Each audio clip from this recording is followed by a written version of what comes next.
ಆನೇಕಲ್ ರಾಜಕೀಯದಲ್ಲಿ ಸಂಚಲನ. ಬೊಮ್ಮಸಂದ್ರ ಪ್ರಸಾದ್ ಭೇಟಿಯಾದ ಮಾಜಿ ಕೇಂದ್ರ ಸಚಿವ ನಾರಾಯಣಸ್ವಾಮಿ ಬದಲಾಗುತ್ತಾ ಹಸ್ತ ಕಮಲದ ಲೆಕ್ಕಾಚಾರ. ಬೊಮ್ಮಸಂದ್ರ ಕೈಗಾರಿಕಾ ಪ್ರದೇಶದ ಅಧ್ಯಕ್ಷರಾದ ಚಲಪ್ರಸಾದ್ ಅವರ ಹುಟ್ಟುಹಬ್ಬ ಸಂದರ್ಭದಲ್ಲಿ ಆನೇಕಲ್ ರಾಜಕೀಯದ ದೃಶ್ಯಾವಳಿಗಳು ಬದಲಾದಂತೆ ಕಾಣ್ತಾ ಇವೆ. ಮಾಜಿ ಕೇಂದ್ರ ಸಚಿವರಾದ ನಾರಾಯಣಸ್ವಾಮಿ ಅವರು ಖುದ್ದಾಗಿ ಪ್ರಸಾದ್ ಅವರ ಕಾರ್ಖಾನೆಗೆ ಭೇಟಿ ನೀಡಿ ಶುಭವನ್ನು ಕೋರಿದ್ದಾರೆ. ಮೇಲ್ನೋಟಕ್ಕೆ ಇದು ಸೌಜನ್ಯದ ಭೇಟಿಯಂತೆ ಕಂಡರೂ ಕೂಡ ಗಂಟೆಗಳ ಕಾಲ ನಡೆದ ಸುದೀರ್ಘ ಚರ್ಚೆ ಈಗ ತಾಲೂಕಿನ ರಾಜಕೀಯ ಪಡಸಾಲೆಯಲ್ಲಿ ಹೊಸ ಸಂಚಲನವನ್ನು ಮೂಡಿಸಿದೆ.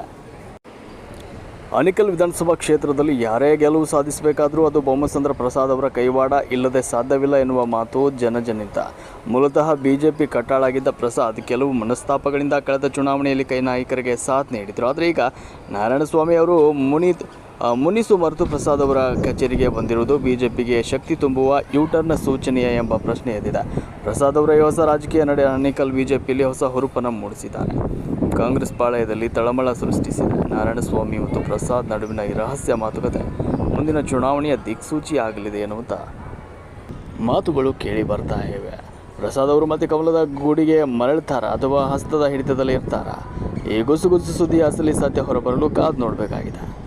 ವರದಿ ಗೋಪಿ, ಆನೇಕಲ್, ಬೆಂಗಳೂರು.